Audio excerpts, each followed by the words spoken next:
Today I'm going to show you a painting of the skull.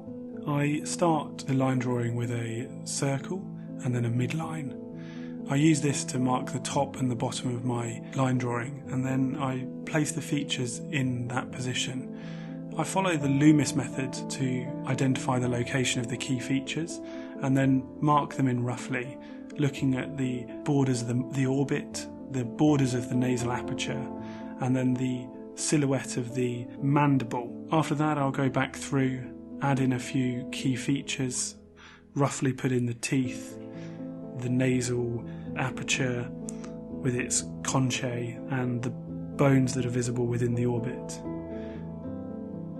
Once I've got a few rough marks of where the foramen are and the key features, I will move on to paint. When I'm painting the skull, I see it as two structures really. The top half, the most superior part, is really a spherical structure. So for this part I'll use a wet-in-wet method to create soft lines.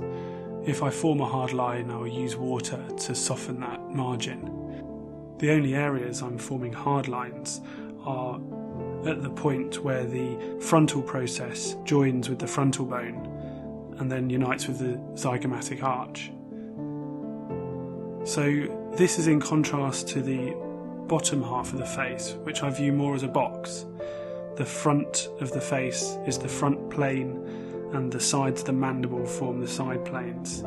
This helps me when interpreting the light and accentuating those anatomical features found in the mandible, in particular the anterior ridge of the ramus, and also starting to help me indicate that the zygomatic process along with the zygomatic arch are actually quite flat, and only as they come round to the zygomatic process do I darken those features off.